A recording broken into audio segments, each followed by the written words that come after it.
வாழ்ந்தாலும் தமிழுக்கும் தமிழருக்கும் வாழ்வேன், வளைந்தாலும் நெளிந்தாலும் தமிழ் பொருட்டே ஆவேன், தாழ்ந்தாலும் வீழ்ந்தாலும் தமிழ் வேந்தான் வீழ்வேன், தனியே நான் நின்றாலும் என் கொள்கை மாறே என்னும் தமிழ் தேசிய தந்தை பாவலர் பெருஞ்சித்தனார் அவர்களினுடைய பாவினாலே இந்த அரங்கிலே கூடியிருக்கக்கூடிய என் அருமை தமிழ் சொந்தங்களுக்கு உறுதியளித்து தமிழர் நலம் பேரியக்கம் குமரி மாவட்டம் முன்னெடுத்திருக்கக்கூடிய இந்த சித்திரை திருவிழா நிகழ்வில் நாம் தமிழரா திராவிடரா என்கின்ற இந்த கருத்தரங்கிலே தலைமையேற்று நடத்தி கொண்டிருக்கக்கூடிய தமிழர் நலம் பேரியக்கத்தினுடைய குமரி மாவட்ட செயலாளர் கோ ஹெர்பர்ட் ஆல்வின் அவர்களே, தமிழர் நலம் பேரியக்கத்தினுடைய தென் மண்டல பொறுப்பை ஏற்று இன்றைக்கு சிறப்பாக பணியாற்றிக் கொண்டிருக்கக்கூடிய எங்களுடைய அருமை சகோதரர் தா கனிமாறன் அவர்களே மற்றும் பத்திரிகை நண்பர்களே, காவல்துறை அதிகாரிகளே, இந்த மாலை வேளையிலே உங்கள் அனைவரையும் நான் வணங்கி மகிழ்கிறேன். கன்னியாகுமரி மாவட்டத்திலே தமிழர் நலம் பேரியக்கத்தினுடைய புத்தாண்டு நிகழ்வை நாம் நடத்த வேண்டும் என்று எங்களுடைய மையக்குழு உறுப்பினர் தோழர் வெற்றிமாறன் அவர்கள் விரும்பினார்கள்.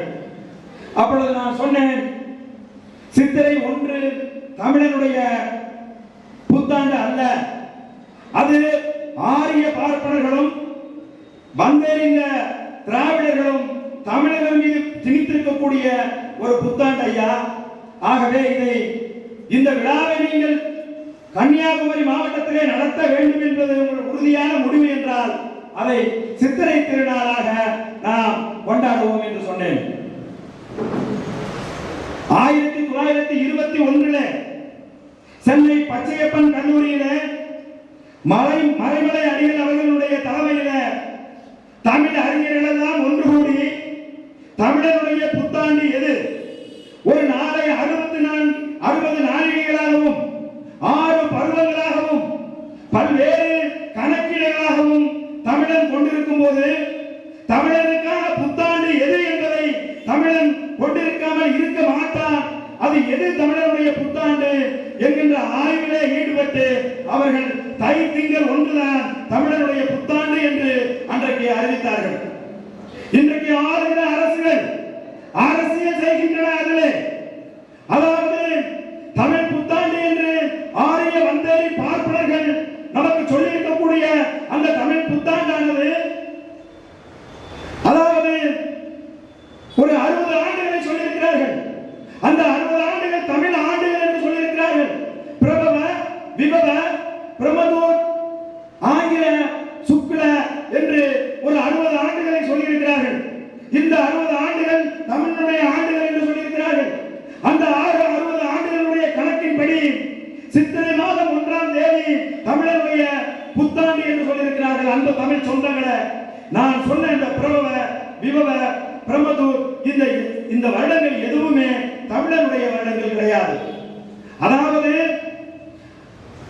தமிழனுடைய இந்த வருடங்கள் எப்படி தோன்றியது, இந்த வருடங்கள் எப்படி உருவாகியது என்பதற்கு ஆரிய பார்ப்பனர்கள் நமக்கு ஒரு கதையை சொல்லியிருக்கிறார்கள். அசிங்கமான கதை. அந்த கதை உங்களுக்கு தெரிந்தால் சித்திரை 1 நிச்சயமாக நீங்கள் தமிழருடைய புத்தாண்டாக ஏற்க மாட்டீர்கள் என்று சொந்தங்களே. ஒரு நாள் நாரதன் கண்ணனை சந்தித்தான், கிருஷ்ணனை. அவன் சந்தித்து கேட்கின்றான், உனக்கு 60,000 மனைவிகள் இருக்கிறார்களே, அதில் எனக்கு ஒரு மனைவியை கொடு என்று கேட்கின்றான். உடனே கண்ணன் சொல்கிறான், அவர்களிடத்திலே எவரிடத்திலே நான் இல்லையோ, அந்த 60,000 மனைவிகளிடத்தில் எவரிடத்தில் நான் இல்லையோ அவளை நீ அவதரித்துக் கொள் என்று கண்ணன் சொல்கிறான். உடனே நாரதன் அந்த 60,000 பெண்களுடைய வீடுகளுக்கும் சென்று பார்க்கின்றான். எந்த வீட்டில் கண்ணன் இல்லை என்பதை ஓடி ஓடி பார்க்கின்றான். வெறிபிடித்தவன் எப்படி கதாபாத்திரங்களை சித்தரிச்சிருக்காங்க பாருங்க. போய் பார்த்துவிட்டு ஒவ்வொரு வீட்டிலும் கண்ணன் இருப்பதை அறிந்து 60,000 பெண்கள் மோகிக்கின்ற ஒரே மனிதனாக கண்ணன் இருக்கின்றானே என்று நாரதன் மனதிலே எண்ணி, உன்னோடு மையல் கொண்டு கண்ணன் மீது இவன் ஒரு ஆணை ஒரு ஆண், நாரதர் ஒரு ஆணை, கண்ணன் ஒரு ஆண், 60,000 பெண்கள் விரும்புகின்ற ஒருத்தராக கண்ணன் என்கின்றவன் இருக்கின்றானே, அவனை நாமும் மோகிக்க வேண்டும், விருப்பம் கொள்ள வேண்டும், காதல் கொள்ள வேண்டும் என்று நாரதன் கண்ணன் மீது காதல் கொண்டு அந்த விருப்பத்தை கண்ணனிடம் வந்து சொல்லுகிறான். கண்ணன் சொல்லுகிறான், அப்படியா, சரி வா என்று அவனை கங்கை நதிக்கு அழைத்து சென்று கங்கையிலே நீராடி விட்டு எழுந்து வா என்று நாரதனிடம் சொல்லுகிறான். நாரதன் கண்ணனுடைய பேச்சை கேட்டு கங்கையிலே நீராடி எழுகிறான்.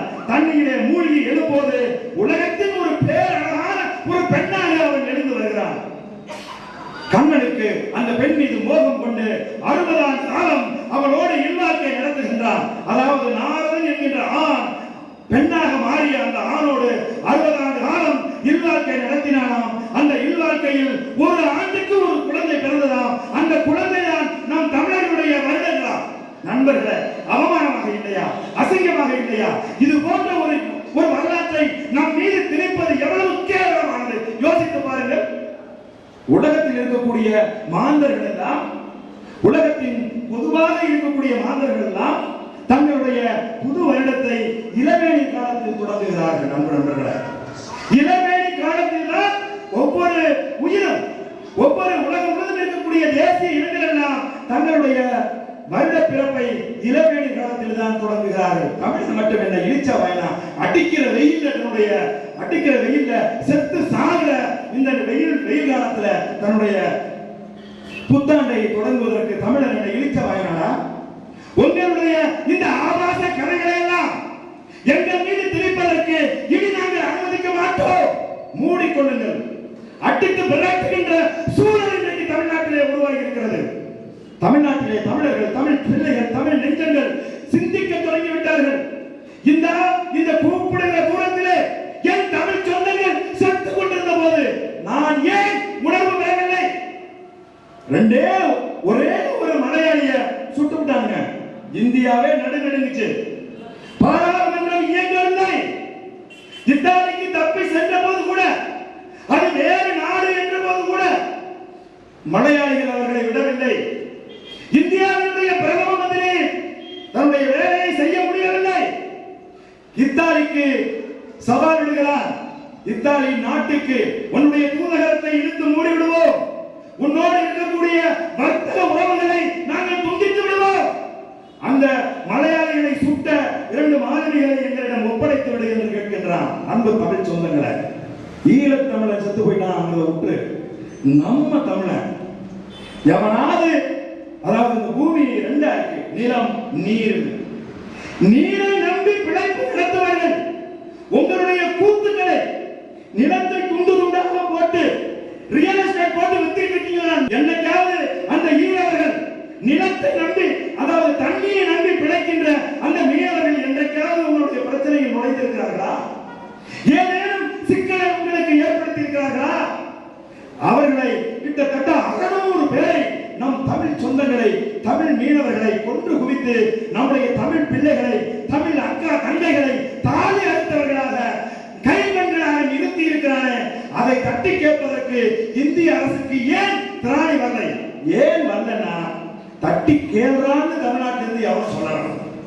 தண்ணி அடிச்சுட்டு வந்து இங்க விவகாரம் பண்ணுகின்ற மானம் கெட்டவர்கள், உன் தாய் தங்கையை, உன் அக்காவை எவனேனும் தாலி அறுத்து வைத்து விட்டார், உன் சகோதரியுடைய கணவனை எவனேனும் வெட்டி விட்டார், சுட்டு விட்டார், சோழையிட்டவனை தண்ணி அடித்து விட்டு உட்கார்றாயா? யோசித்து பார். தேசிய இனம்டா, தேசிய இனம். உலகம் முழுவதும் இருக்கக்கூடிய மக்கள் 2 விதமான இனமாக பிரிந்து கிடக்கிறார்கள். ஒன்று தேசிய இனம், இன்னொன்று மரபு இனம். சொல்றான் தமிழ்நாட்டில் கருணாநிதி சொல்றான், திராவிடம் என்பது மரபு இனம், தமிழர்கள் என்பது தேசிய மொழி என்று சொல்கிறார்.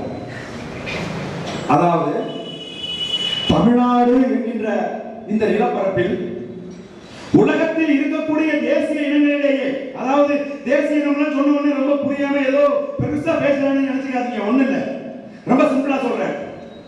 ஒரே மொழி பேசுகின்ற தமிழ்நாட்டிலே இருக்கக்கூடிய தமிழக நிலப்பரப்பை ஆண்டு கொண்டிருந்த சேர, சோழ, பாண்டிய மன்னர்கள் தமிழ் மொழி தான் பேசினான்.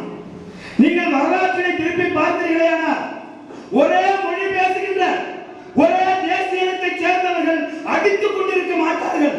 உலகத்தின் வரலாற்றில் எங்குமே நீங்கள் காண முடியாது. அன்பு தமிழ் சொந்தங்களே, இந்த ஒற்றுமை இல்லாதது, இந்த ஒற்றுமை இல்லாத நிலைமை, தமிழன் ஒருத்தரை ஒருத்தன் காட்டிக் கொடுக்கின்ற, தமிழன் ஒருத்தரை ஒருத்தன் அடிக்கின்ற, தமிழன் ஒருத்தனுக்கு ஒருத்தன் துரோகம் செய்கின்ற நிலை என்பது இன்றைக்கு அல்ல நண்பர்களே. நீங்கள் வரலாற்றை புரட்டி பார்த்தீர்களே ஆனால் தமிழ் பேசிய சோழ மன்னன், தமிழ் பேசிய பாண்டிய மன்னனை அடித்து விரட்டுவார். தமிழ் பேசிய சேர மன்னன், தமிழ் பேசிய சோழ மன்னனை அடித்து விரட்டுவார். என்னடா அவனும் தமிழ் பேசுறானே, நம்மளும் தமிழ் பேசுறோமே, நமக்கும் அவனுக்கும் ஒரு உறவு இருக்கின்றது, அந்த உறவின் அடிப்படையிலே அவனோடு நாம் ஏன் சண்டை கொடுக்க வேண்டும், ஏதோ ஒரு வகையிலே அவன் நம் உறவினனாக இருக்கிறானே என்று கூட சிந்தித்து பார்த்ததில்லை. இதனுடைய தொடர்ச்சியாக தமிழகத்திலே களப்பிறார்கள் என்றார்கள். தமிழனை அடித்து விரட்டி, ஏன் நாங்கள் இன்னைக்கு சொல்றான், மேடையில ஏறி சொல்றான், நாங்க ஆண்ட பரம்பரை, நாங்கள் வீர பரம்பரைங்க. எப்படா ஆண்டீங்க? எங்கடா இருக்கு உங்க வீரம்? தமிழர்களுக்கு நாங்கள் வீரர் என்று சொல்லிக் கொள்வதற்கு இப்பதாண்டா இந்த நூற்றாண்டுல தாண்டா ஒருத்தன் தோன்றினா, அவன் தாண்டா எங்களுடைய தேசிய தலைவர் பிரபாகரன். உலகத்தில் 32 நாடுகள் ஒன்று திரண்டு வந்த போது என் தமிழ் இனத்தில் உலக போரை சந்தித்த ஒரே தலைவன் என்னுடைய தலைவன் பிரபாகரன் மட்டும்தான். நீங்க இருக்கக்கூடிய சாதியை பிடிச்சு தொங்கிட்டு இருக்கக்கூடிய மானம் கெட்டவர்களே, உங்களுக்கு என்ன ஆரம்பிச்சு வீர பரம்பரை? களப்பிறார்கள் வந்து அடித்து ஓட ஓட விரட்டி உன்னை அடிமைப்படுத்தி 300 ஆண்டு காலம் ஆண்டானே, அப்ப எல்லாம் புட்டுக்கிட்டீங்களா? தமிழனுக்கு எங்க இருந்தாவது சாதி? சாதி பேசுறீங்க, மூளைக்கு மூளை உட்காந்துக்கிட்டு ஒற்றை சாதி அரசியல் கட்டிக்கிட்டு தமிழ்நாட்டில் தமிழை இழிச்சவாய கேட்க ஆள் இல்லை, தண்டிக்கிறதுக்கு ஆள் இல்லைன்னு எல்லாரும் சாதி பேசி வீரம் பேசுறீங்களா? நான் கேட்கிற வரலாறு சொல்றா, களப்பிரர்கள் வந்து அடித்து விரட்டி 300 ஆண்டு காலம் உன் தாயையும் தந்தையும் புணர்ந்து உங்களை அடிமைப்படுத்தி வைத்திருந்தானே, அப்ப எங்கடா உங்க வீரம்? எங்கடா நீங்க கத்தி அருவா வீச்சிருவாங்க? இன்னைக்கு இழிச்சவன் எங்களை மாட்டிக்கிட்டான். நாங்களான்னு எங்க மேல ஜாதியை திணிச்சு எங்களை ஜாதி வெறிக்கு உட்படுத்துறீங்களா? களப்பிரர்கள் ஆண்ட போது தமிழ்நாட்டில் தமிழருடைய ஆட்சி கிடையாது, ஒரு சிற்றரசன் கூட கிடையாது. அதன் பிறகு கிட்டத்தட்ட 300 ஆண்டுகள் கழித்து பல்லவர்கள் வர்றாங்க. பல்லவர்கள் கர்நாடக பகுதியிலிருந்து வர்றாங்க. தென் தமிழகம் முழுவதும், அதாவது வட தமிழகம் முழுவதையும் இருந்த களப்பிரர்களை அடித்து விரட்டிவிட்டு வீரம் வர்றான். வீரம் இங்கே கிடையாது, தமிழ்நாட்டில் இருக்க தமிழனுக்கு வீரம் கிடையாது நண்பர்களே. பல்லவர்கள் வந்து அடித்து விரட்டுறான், களப்பிரர்களை அகற்றுகிறான் தமிழகத்தில் இருந்து. இந்த பக்கம் மானவீர சுந்தர பாண்டியன், அதாவது சோழ மன்னர்களால் பாண்டிய மன்னன் அடித்து விரட்டப்பட்டு அவன் ஏலமலை காடுகளிலே குடிகொண்டு சேரர்களாக அவர்கள் வாழ்ந்து கொண்டிருந்த காலகட்டத்தில் அவர்களுடைய குறிக்கோளாக மதுரையை ஆண்டு கொண்டிருந்த சோழ மன்னனை அடித்து விரட்ட வேண்டும் என்று மதுரை மீட்ட சுந்தர பாண்டியன் படையெடுத்து வந்து மதுரையை மீட்கிறான்.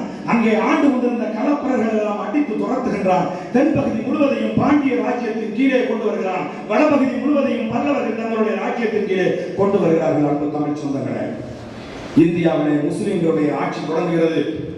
இங்கே இருக்கக்கூடிய மன்னர்களை ஏமாற்றி அந்தந்த பகுதியிலே வாழ்கின்ற மக்களை கொடுமைக்கு உட்படுத்திக் கொண்டிருந்த பார்ப்பனியர்களை முஸ்லிம்கள் அடித்து துரத்திய போது அவன் ஓடி வந்து தஞ்சம் ஓடி வந்துகிட்டே இருந்தா முஸ்லிம்களே இல்லாத ஒரு பகுதியாக இந்த தமிழ் பகுதி வேற பல்லவர்களாலும் பாண்டியர்களாலும் ஆகப்பட்டுக் கொண்டிருக்கக்கூடிய பகுதிக்குள்ளே அந்த பார்ப்பனர்கள் வந்து நுழைகின்றார்கள். அந்த தமிழ் சொந்தங்களே, இங்கே திருநாவுக்கரசர் ஒரு நூறு இருந்தான். பல்லவர்கள் எல்லாம் சமண மதத்தை சேர்ந்தவர்கள். திருநாவுக்கரசர் சமண மதத்திலே இருந்து, இதை ஏன் நான் சொல்றேன்னா, திராவிடம் எப்படி திராவிடமானது, பார்ப்பனியம் எப்படி பார்ப்பனியமானது என்கின்ற கதையை ஒரு கதை போல நீங்கள் கேட்டுக்கொள்ளுங்கள். திருநாவுக்கரசர் என்று சொல்வார்கள். அந்த திருநாவுக்கரசன் சமண மதத்தை சேர்ந்தவன். அவன் நாளடைவில் சமண மதத்தில் இருந்து சிவானிய மதத்துக்கு மாறுகிறான், அதாவது சிவனை வணங்குகிறவனாக அவன் மாறுகிறான். சமண மதத்தை ஆட்சியாக கொண்டிருந்த பல்லவ மன்னர்களை எல்லாம் அவன் சிவானிய மதத்திற்கு மாற்றுவதற்கு முயற்சி செய்கிறான். யாரு? சூத்திரன். இந்த திருநாவுக்கரசர் ஒரு சூத்திரன், அவன் பார்ப்பனன் கிடையாது. மகேந்திரவர்மன் என்கின்ற மன்னன் பல்லவ ராஜ்யத்தை ஆண்டு கொண்டிருந்த போது அவனை மயக்கி அவனை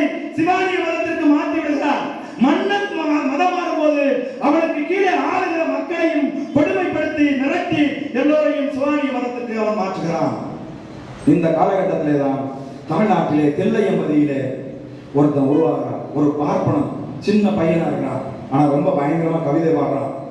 ஆன்மீகம் குறித்து எந்த கேள்விகள் கேட்டாலும் டக்குன்னு பதில் சொல்றான். லட்சத்தில் ஒருவனாக இருக்கின்ற மனிதர்களுக்கெல்லாம் இருக்கின்ற அறிவை விட அதிக அறிவு பெற்றவனாக, பிச்சிலே படித்தவனாக ஞான சம்பந்தன் என்கின்ற ஒரு சிறுவன் தில்லையம்பதியிலே சிதம்பரத்திலே உருவாகிறான்.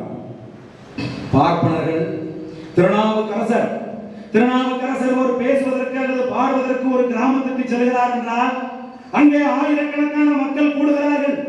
சிவனுடைய உயர்வை பற்றியும் திருநாவுக்கு அரசராக நாவை திறந்தாலே மக்கள் கூடி அவருடைய பேச்சை கேட்கின்ற ஒரு மாபெரும் சக்தி படைத்தவனாக திருநாவுக்கரசர் வளர்ந்து கொண்டு வருவதை இங்கே இருந்த பார்ப்பனர்களால் பொறுத்துக் கொள்ள முடியவில்லை. அந்த நேரத்தில் தான் திருஞான சம்பந்தன் என்கின்ற அந்த பையன் உருவாகுகிறான். கதை கட்டுவதில் தேர்ந்தவர்களான பார்ப்பனர்கள் ஒரு கதையை கட்டுகிறார்கள். தில்லையம்பதியிலே ஒரு நாள் பார்வதியும் சிவனும் தோன்றியதாகவும், சிவன் சிறு பிள்ளையாக இருக்கும் போது இந்த ஞான சம்பந்தனை தூக்கி தன் மார்களை அழைத்து அவனுக்கு ஞான பால் ஊட்டியதாகவும், அதனால்தான் அவன் இவ்வளவு பெரிய ஞானம் பெற்றவனாக, அறிவு பெற்றவனாக திகழ்கிறான் என்றும் ஒரு கதையை கட்டிவிட்டு திருஞான சம்பந்தனை, அந்த ஞான சம்பந்தன் என்கின்ற சிறுவனை தமிழ் சமூகத்தினுடைய பிரதிநிதியாக, தமிழ் சமூகத்தினுடைய ஆன்மீக சக்தியாக உருமாற்றி அவனை அழைத்து சென்று திருநாவுக்கரசரை சந்திக்க வைக்கிறார்கள். அன்பு தமிழ் சொந்தங்களை, அங்கே அவன் ஒரு பார்ப்பனனுக்கு கீழ் நான் சூத்திரன் இருக்க வேண்டும் என்கின்ற தர்மத்தின்படி அவனை இருக்கையிலே உட்கார வைத்து, அவனுக்கு கீழே வயதிலே முதிர்ந்த, அறிவிலே முதிர்ந்த, மிகப்பெரிய தேர்ச்சி பெற்ற திருநாவுக்கரசரை அவருக்கு கீழே உட்கார வைக்கின்றார்கள். அன்பு தோழர்களே, அந்த சிறுவனை பல்லாக்கிலே உட்கார வைத்து அந்த பல்லாக்கை தூக்குகின்ற பல்லாக்கு தூக்கியாக நம்முடைய திருநாவுக்கரசரை மாற்றுகிறார்கள். அன்பு தமிழ் சொந்தங்களை, அன்றிலிருந்து பார்ப்பனர்களுடைய கை ஓங்குகிறது. தமிழ்நாட்டிலே ஆண்டு கொண்டிருந்த மன்னர்களை எல்லாம் அந்த ஞான சம்பந்தன் சந்திக்கின்றான். ஞான சம்பந்தன் சந்தித்து அவர்களுடைய அந்த மனு தர்மத்தை, வர்ணாசிரம தர்மத்தை ஏற்கும்படி மன்னர்களை எல்லாம் அவன் மயக்குகிறான் தன் பேச்சால், வாதத்தால். மதுரையிலே கூட கூன் பாண்டியன் என்கின்றவன் ஆண்டு கொண்டிருந்த போது அவன் தன்னுடைய வாதத்தால் வென்று கிட்டத்தட்ட 60,000 பேர்களை கழுவேற்றி தமிழர்களை கொண்டிருக்கிறார்கள். அன்பு தமிழ் சொந்தங்களை, பார்ப்பனர்கள் இங்கே வந்த போது வட இந்தியாவிலே முஸ்லிம்களை அடித்து விரட்டுகிறார்கள் என்று தமிழகத்திலே பார்ப்பனர்கள் வந்தபோது தமிழகத்திலே பார்ப்பனர்கள் இருந்தார்கள். அதனால்தான் நம்முடைய தமிழ் அறிஞர்கள் எல்லாம் ஆரிய பார்ப்பனர்கள் என்று சொல்லுவார்கள். இதை கூர்ந்து கவனிங்க. இங்கே இருக்கக்கூடிய வடநாட்டில் இருந்து தமிழ்நாட்டுக்கு வந்திருக்கக்கூடிய ஐயர்களை, வடநாட்டிலிருந்து தமிழ்நாட்டுக்கு வந்திருக்கக்கூடிய பிராமணர்களை, வடநாட்டிலிருந்து தமிழ்நாட்டுக்கு வந்திருக்கக்கூடிய பார்ப்பனர்களை வெறுமனே பார்ப்பனர்கள் என்று நம்முடைய தமிழ் அறிஞர்கள் சொல்ல மாட்டார்கள். அன்பு நண்பர்களே, ஆரிய பார்ப்பனர்கள் என்று சொல்லுவார்கள். அது ஏன் ஆரிய பார்ப்பனர்கள் சொன்னாங்க? ஏன்னா தமிழ்நாட்டில் பார்ப்பனர்கள் இருந்தார்கள். பார்ப்பனர்கள் என்றால் என்ன?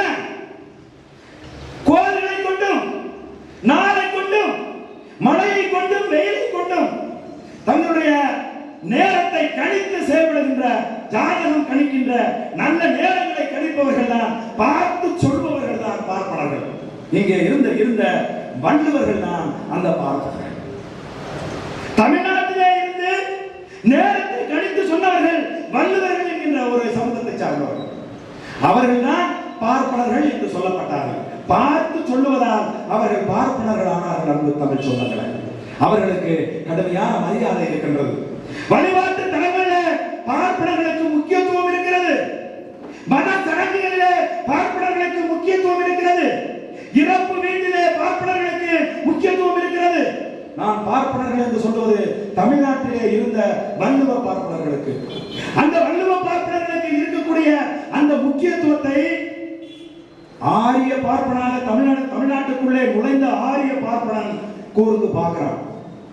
இவ்வளவு சனத்தினர் கூடி இருக்கும் போது அங்கே இவனுக்கு ஏன் முக்கியத்துவம் கிடைக்கிறது என்பதை கூர்ந்து பார்க்கிறான். அன்பு தமிழ் சொந்தங்களை,